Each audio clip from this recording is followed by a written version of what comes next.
Good evening.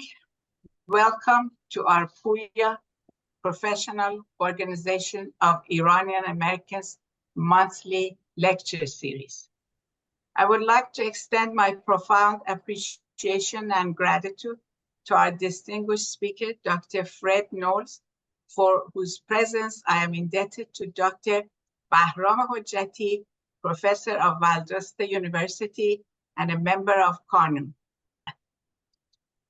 Now I introduce our distinguished speaker very briefly. Dr. Fred Knowles is professor of the Criminal Justice Program at Valdosta State University, VSU. He is also the director of the Native American and Indigenous Studies Program at VSU. Dr. Knowles received his PhD from the University of Missouri, Columbia, and his master's in the Indian law from the University of Tulsa College of Law. He also received his Juris Doctorate, JD, from the Mitchell Hamlin School of Law. Dr. Fred Knowles has taught various courses and published numerous articles in various scientific journals related to Native American issues and environmental and global justice, as well as the areas of ethnicity, class, and gender, and the law. It is an honor for us to have him as a distinguished scholar and a speaker. On behalf of our professional organization of Iranian Americans in Atlanta and Kanoon, I express my gratitude to you. Dr. Knowles will be speaking on a very interesting topic, namely Native American history, life, and culture. Dr. Knowles, would you please start? We are all ears. Okay, thank you so much, Dr. Varzagari. It's an honor to be here with you all. And I especially would like to extend my gratitude to my friend Barry Hujati, who's been a colleague of mine for, well, longer than we could either wish to remember, a very long time at Valdosta State. And it is hard to imagine a harder working academic than Barry is. I think you all know him and you know him to be that. And I was honored when he approached me to do this talk. And I thank you so much for your attention to this. And I'll extend my invitation even now before I speak, that if at any time this esteemed group would wish for me to speak on this or related subjects in the future, you have but to ask. I will schedule my schedule around your schedule to do this. So all that being said, thank you very much for having me here. I have a very short PowerPoint presentation that will be recorded here, of course, but it is also available to you if you wish to email me and let me know that you have an interest in the PowerPoint. It's only 10 or 11 slides, perhaps, but it will basically be my talking points tonight and more or less a roadmap to where we wish to get. So let me go ahead and share that, if I might. Yes. Native American history, life, and culture. Okay, good. Yeah. I can't believe I got it right with the first opportunity. That's usually doesn't go that well. Okay, so let's see if this brings the first screen up. There we go. If you kindly put it on, yes, okay, you did it. Thank you. Yeah, there we are.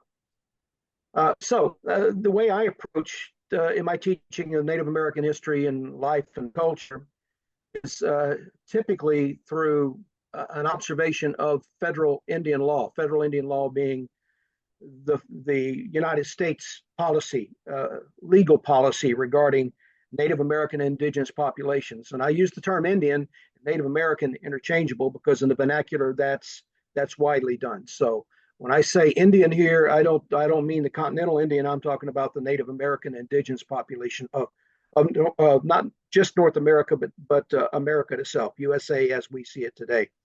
In my department, I take a more global approach, and we talk about indigenous populations globally in every country, in every continent possible. But tonight we'll just talk about the way American federal policy towards Native American populations has evolved, and we'll use the legal system as the guideline for that. Esgo, that means welcome in my language. I'm a Muskogee Creek Indian. The English called us Creeks because we lived nearby the creeks. We didn't have roads. We had creeks and boats, and that's how we got from point to point. So they called us the Creekians, and I am Muskogee. That is our term for it, and this is our spelling of Muskogee. You've seen perhaps the county over in Columbus, Georgia is spelled differently. It's the same word, the same derivative, but this is the proper spelling according to the original language. The V as in Victor is a vowel in our language that's pronounced very very similar to the American or English UH.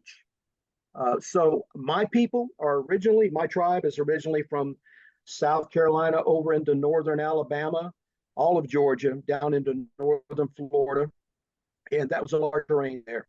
We were bordered on the north by the Cherokee and on the south by the Timucua, the Calusa, and the like. And many people would say, well, what about the Seminole? Well, the Seminoles are actually an offshoot of my tribe. They are Muskogean people.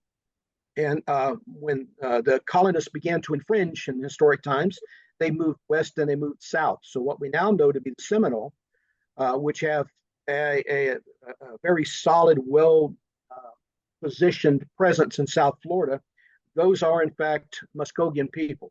They're our cousins and our brothers and sisters, so to speak. But our terrain basically stretched from what is now South Carolina, the Atlantic coast, all the way over into Alabama. Not all the way through Alabama, but a good part of Alabama and all of northern Alabama. And you see, we lived in the pine woods that you see around us in South Georgia. If you're a visitor down this area, this is exactly the sort of terrain that is pretty much throughout our whole territory. That in the swamps, that picture you see on the right there is from the Okefenokee Swamps, which is about 50 miles east of me, from where I sit today. So who is a Native American? Well, that depends on who you're talking to. Let me see if I can move this window over so I can see it a little better. Okay, well, it depends on who you're talking to. If you're talking to Native Americans, you're going to have a difference of opinion there as well. There's a big chasm, if you will, between federally recognized Indians and those of us that are not federally recognized. Many of the federally recognized Indians are pretty much certain that they're the only ones in the place. And they, for a variety of reasons, many of them non-traditional as it relates to the Native American way of life, they want to minimize their numbers, and that's problematic. Certainly it is. You don't have political polity if in fact your numbers are limited. But the federal government defines an Indian, and they use the term Indian, as an enrolled member of one of the many tribes, bands, or nations, and those are all synonyms, I suppose, in what we're talking about here, with whom the federal government has a treaty-based obligation. Now, I'll explain that. That means something legally, that treaty-based obligation. But you have to be a member, an enrolled member of one of those tribes, bands, or nations with whom the federal government recognizes a treaty-based obligation. Not that they have it, but they recognize that they have it. And there are 574 such tribes, bands, or nations. The majority, well, not the majority, but a good number of them, 229, are in the state of Alaska alone. And federally recognized tribes, bands, and nations located in 35 other states as well. So 36 of the states, and I'll show you a map in a moment, have federally recognized tribes that live there. Now, they're not always indigenous to that particular piece of geography, which I'll explain in a moment, but 35, 36 states, if you count Alaska into this, have indigenous populations that are federally recognized, living on what are commonly called reservations, perhaps. There are also, and importantly, there are also tribes and bands that are state recognized, but they're not federally recognized. What does that mean? Well, my tribe, for instance, down at Cairo, down Alma tribal town between Thomasville and Tallahassee, if you're familiar with that part of the real estate down there, they were left behind on the Trail of Tears, and therefore my ancestors didn't show up on the list of Indians that wound up in Oklahoma. If anybody's familiar with the Trail of Tears, basically, I'll tell you more about that in a moment as well. But that's this big movement from the American military moving Cherokee and Creek and Choctaw and Chickasaw people and Seminole people from the southeast out to what is now Oklahoma. Okay, it was a forced march, if you will, very brutal in some cases.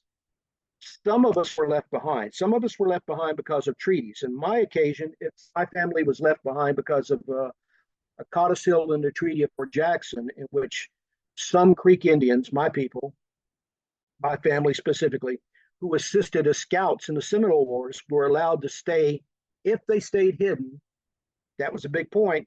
You couldn't make yourself known, but if you stayed hidden and out of the way and didn't make a big show of yourself, you could stay in Georgia or Alabama. Okay, so essentially that's how my family came to be overlooked. That and the fact that many Indian families ran off into the swamps and they couldn't be found. So those tribes basically are made up then of what we in the Indian community refer to as orphans, if you will, because we're now detached. There's diaspora of Indian people. We're detached from our mother tribes, and we will never be able to join them again. As a matter of fact, that's the tragic truth of it. And I have many friends out in Oklahoma that are Creek, and I was having a discussion one time with an elder out there, and I told him how I thought it was just wonderful that in day-to-day life he could speak the language. He had someone to speak our language with, and someone to talk about the old stories and all the cultural stories, and someone to talk about the foods that we prepared and our view of the world. All of those things, everything that is culture. It's wonderful that he had someone out there who was conversing on all that. And I said, I really wish I'm very jealous, if you will. I'm very envious of you that you have all this. You can stay immersed in Creek culture out here. He says, yes, but you got to think of this. You have the ancestors. And I got to think about that, and he's right. All of our ancient ancestors are buried right here. We have the ancestors. So to me, this was the elder telling me that I have a sacred purpose in guarding, if you will, guarding the graves and the worlds of our ancestors. I don't mean to get too metaphorical, but I think you understand what I'm saying, that I was feeling sorry for myself because I don't have somebody to speak Creek to all the time. I don't have someone to speak Muskogee to all the time. But, you know, I'm here in the midst of 42 acres of woodland, which is mine. I purchased it as close as mine as one can possess land. And this is Creek territory. My people passed through here through hundreds and hundreds and hundreds of years. And there is some honor to that. There really is. And it reminded me of who I am and who I'm supposed to be when I had that conversation with him. So my people down in Cairo, we're state recognized. State of Georgia recognizes us as Creek Indians. The federal government does not, because they never had an original treaty that provided an obligation to my specific band of people. Our brothers and sisters that went to Oklahoma, they're federally recognized. Those of us that stayed behind are not, but we are state recognized. Now, what that means is if you're federally recognized, there's a number of benefits that come with that. The federal government, they provide medical care for you. They provide educational assistance. They provide a number of things on reservations. There's money that comes in per capita and the like. All that money that comes in. Now, money isn't everything, but unfortunately, that's what a lot of Native Americans are real concerned about right now. So they figure if there's fewer slices of pie coming out of that pie, then the slices get bigger, and therefore their share gets bigger. So the fewer Indians there are, the more they like it, because their share gets bigger. Federal government doesn't give us any of that. Matter of fact, the state doesn't give us any of that. All we get from the state as a state recognized tribe is some allowances in terms of filing for grants and the like. The governor has an office of Native American Affairs, and we work closely with them. The two state recognized tribes, the Cherokee up north and the Creek down here, we work closely with the governor's office and to keep the culture and the people alive, basically. But there is not that pocket of federal money that might be in existence for a federally recognized tribe. So there's that problem.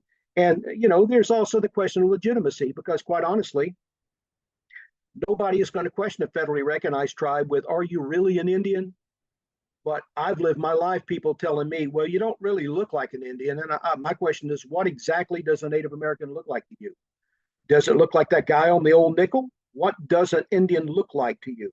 And we are as diverse as any other population, in terms of skin color, color of hair, texture of hair, all of that. We're diverse in all that. But people don't see that. I mean, people are subject to their own stereotypes, I suppose. So if you're federally recognized, all you have to do is show them that federal card. And yeah, the Bureau of Indian Affairs gives us a card if you're federally recognized.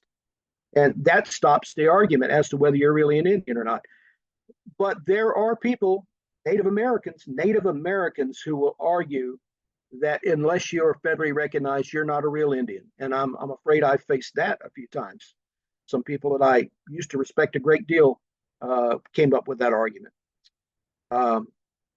So this is a map. This is the map I was telling you about. Now, what you see here, the yellow states, and that's most of them. There's 36. Didn't I say 36? There's 36 states that have federally recognized tribes. Those that you see in yellow, that's all they have is federally recognized tribes. Okay.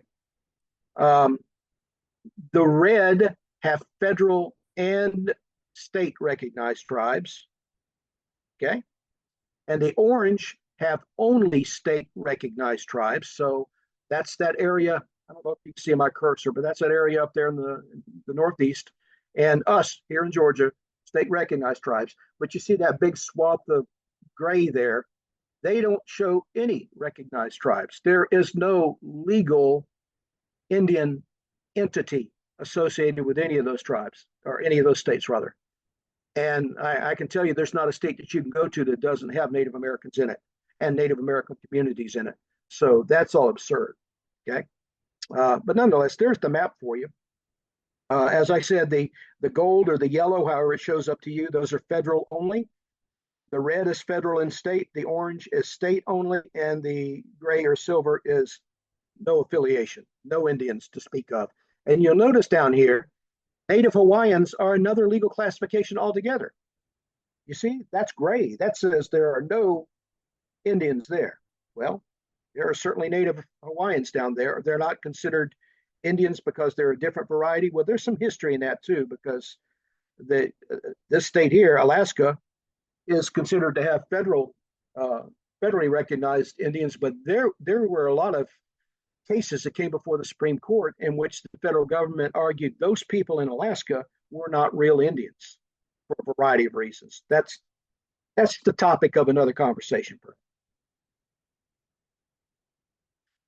So this comes from the National Congress of American Indians, of which I am a member. And I would suggest, if you want to see more about this in a scholarly manner, you can go see the ncai.org site. They have just a wealth of good information there.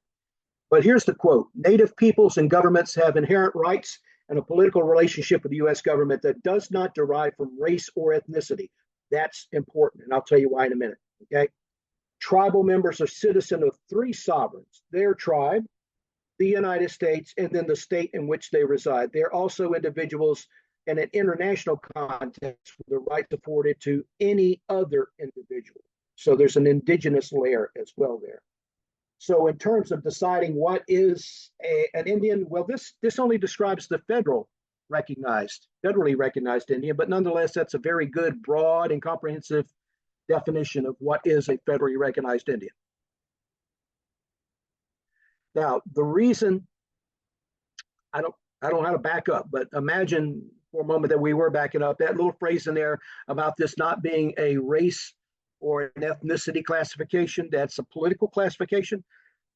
Excuse me. That's driven home by this case called Moncari versus Morton in 1974. And what you had in that case was a non-Indian who was suing because the Bureau of Indian Affairs had a hiring preference for Native Americans. And the argument was that it violated the Equal Employment and Opportunity Act of 1972, which technically it did. Okay. It pulled its authority, the hiring policy pulled its authority from the Indian Reorganization Act of 1934. Now the Supreme Court ruled on this. They looked at it and they said, no reference to the EOA is being violated here. The preference that's established by the Wheeler-Howard Act, which is the Indian Reorganization Act, favored a political status, not a race or ethnicity. So what they're saying is in the BIA, if I were to go up and qualify for a job with the Bureau of Indian Affairs, I would be in the same position as a non-Indian because the political status is what matters there, not the ethnicity. So the political status would mean that my tribe needed to have a treaty obligation association with the federal government. That's what that political status stipulation means there. So how did we come to that status? There were three major cases in the early 1800s, 1823, 31, and 32. Johnson versus McIntosh, Cherokee Nation versus Georgia, and Worcester versus Georgia. And Johnson versus McIntosh actually had to do with a land deal that was done before the United States existed, and then in which McIntosh bought land from the Piankashaw Indians based on the charter from the King of England. They were allowed to do it based on a charter from the King of England. So McIntosh bought this land.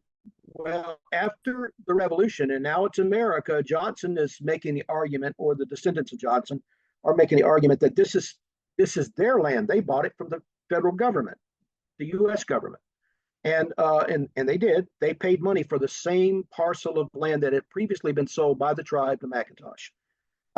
And the argument then was, did the Indians have the authority to sell that land? And the Supreme Court is going to rule, no, they did not have the authority to sell the land.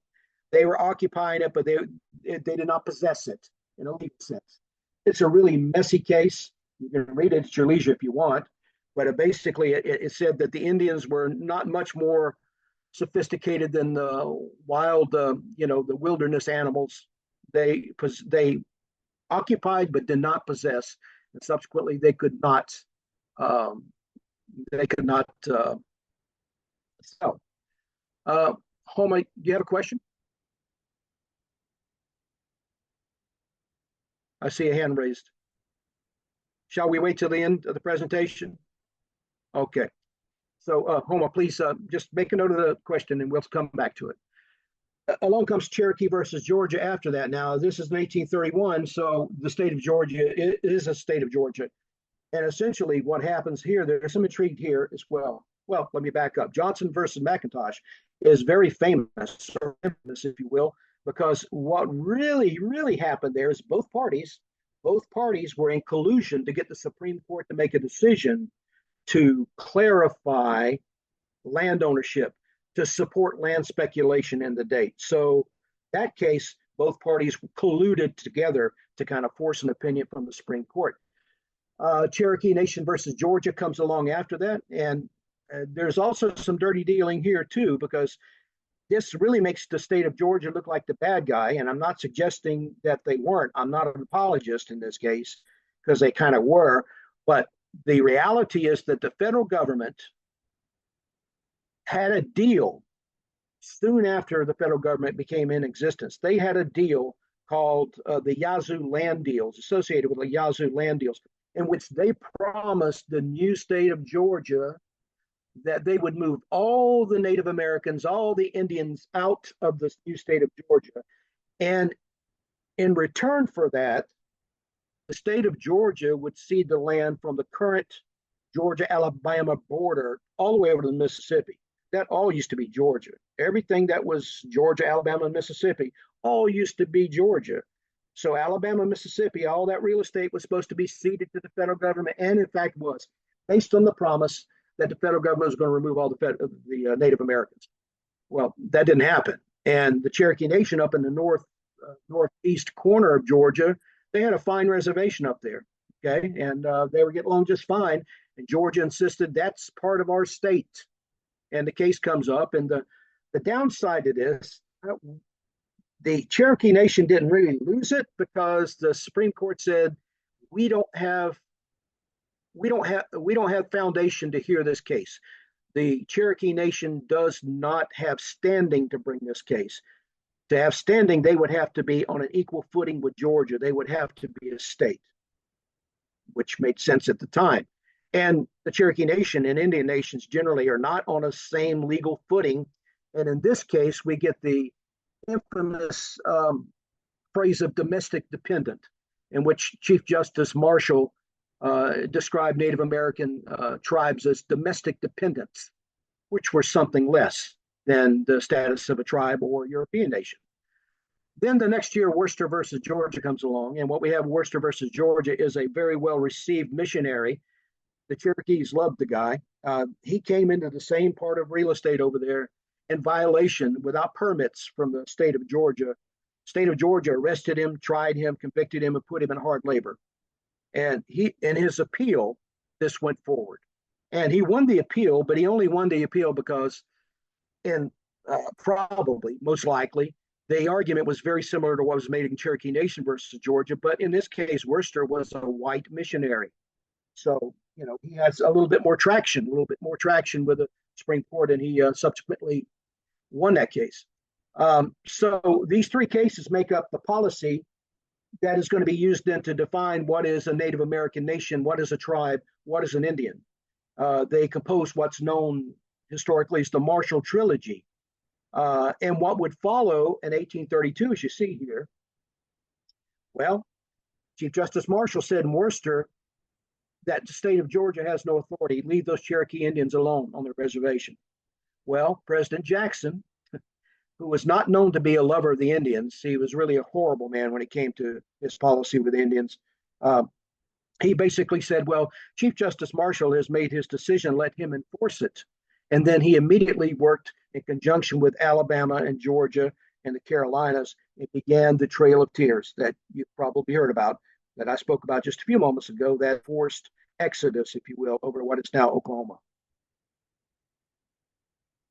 So there have been eras in Indian policy. We've jumped ahead a couple of these, where the colonial is when you get the problem that is presented by the land deal in McIntosh.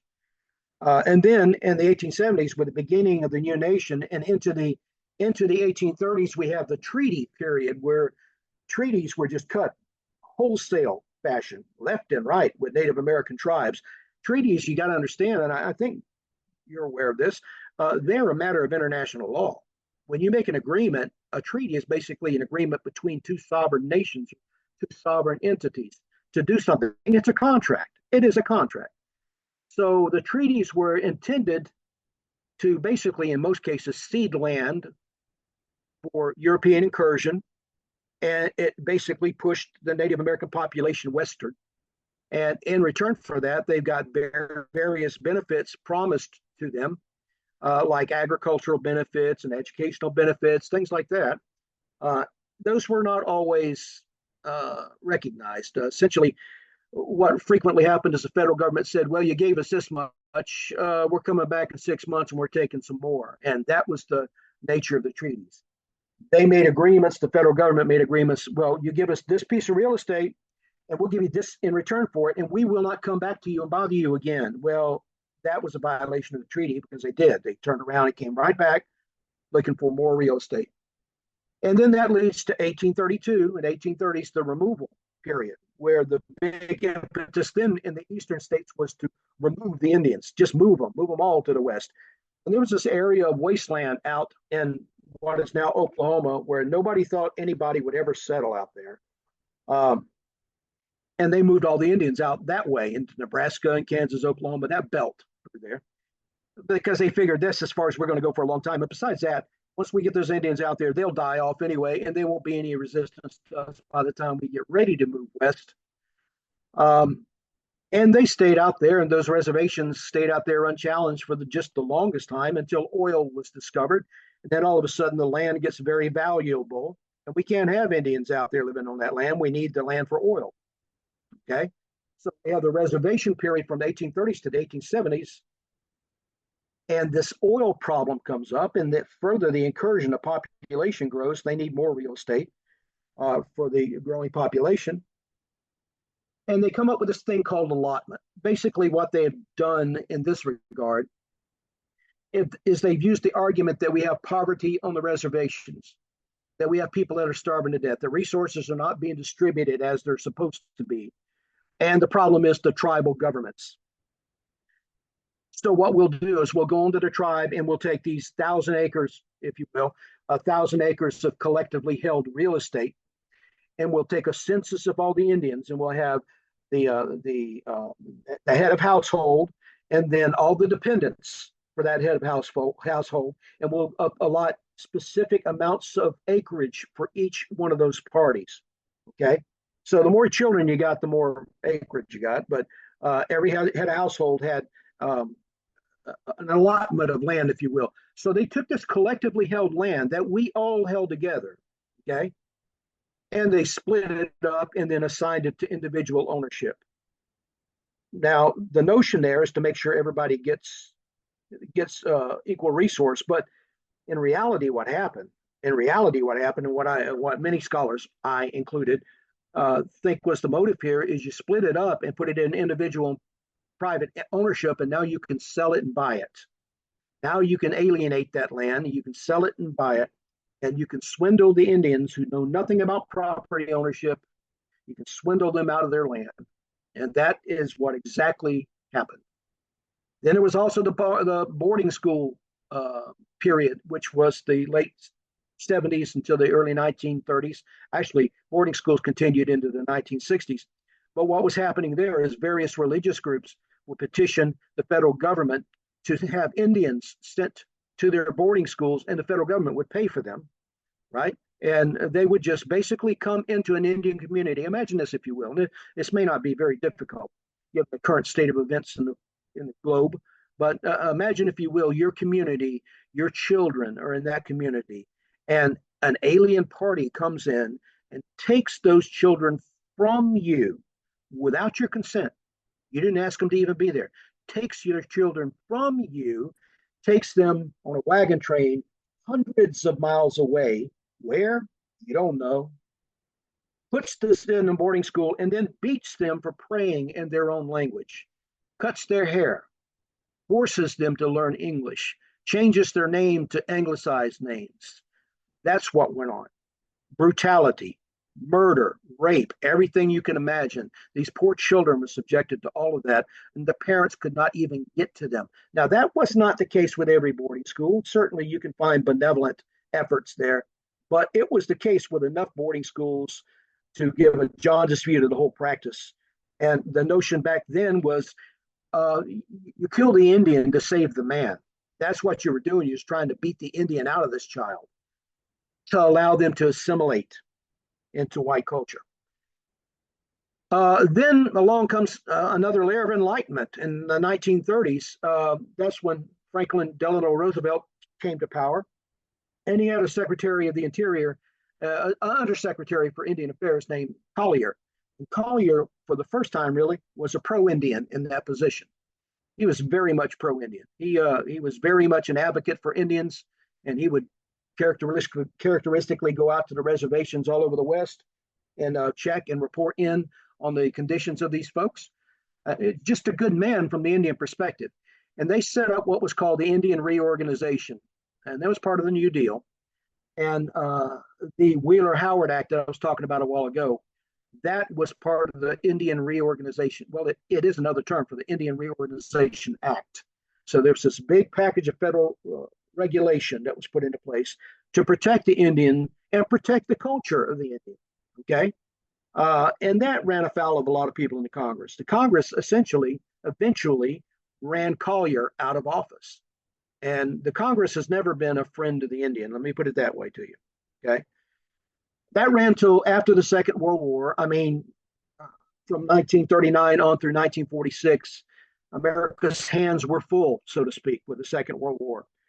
But after the Second World War, when the Congress could turn its attention again to domestic issues, they got this idea that what they would do was terminate. So they looked at small tribes. And if you had a small population, they would come to you and say, oh, we're just going to terminate your treaty agreements with us. You don't have enough Indians, enough people in your community to call yourself a legitimate Indian community anymore. So we're going to move you to the city, okay? And we're going to take away this land base that you have, and we're just going to terminate our treaty agreements with you. So the little bit of money you were getting and the little bit of educational assistance and medical assistance and all those things, you're not going to get those anymore because you are no longer an Indian. Your tribe is terminated. And that was done for 15 to 18 to 20 years. That was the policy. Okay. California, they have tribes out there called rancherias, which are just small little Indian communities.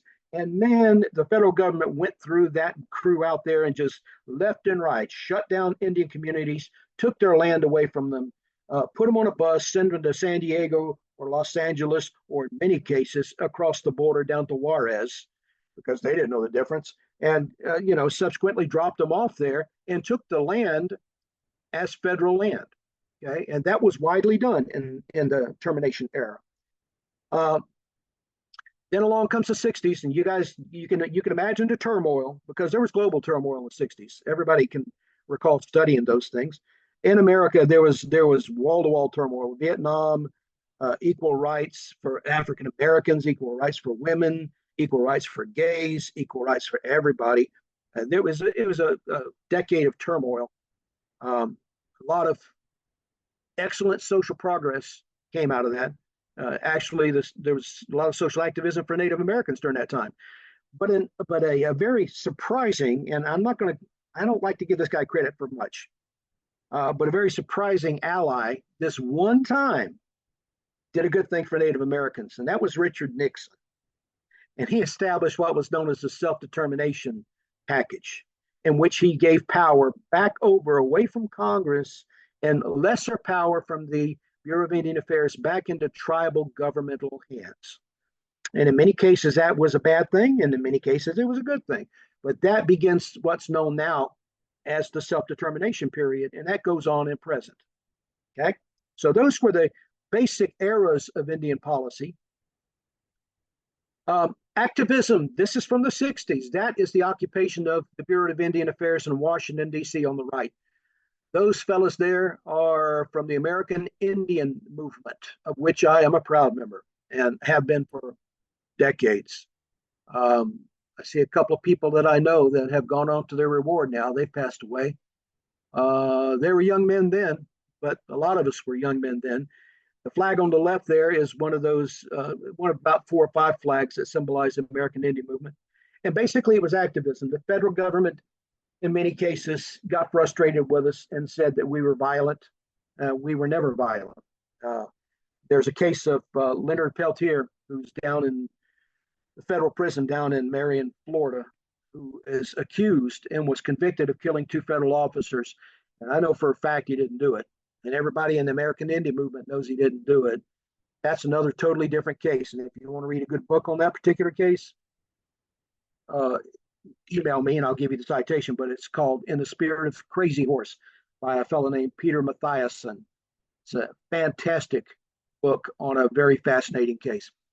Nonetheless, this was the activism of the 60s. It was part and parcel with the activism in America and in well, globally, I guess, in the 60s.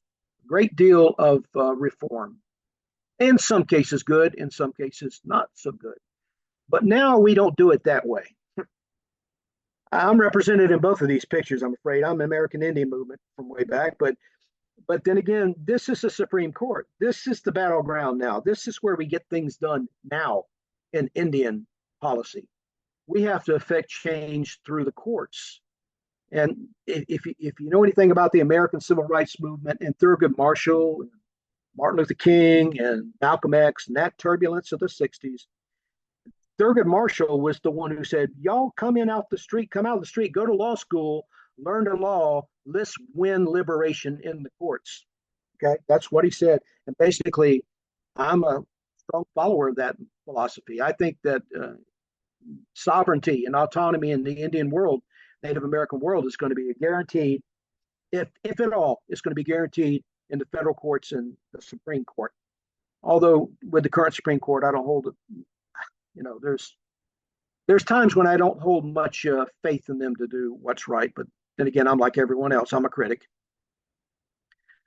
The typical adversary in the legal struggle for Indian rights today is actually the states, like Arizona versus Navajo Nation, for instance, or New Mexico versus Carswell, for instance.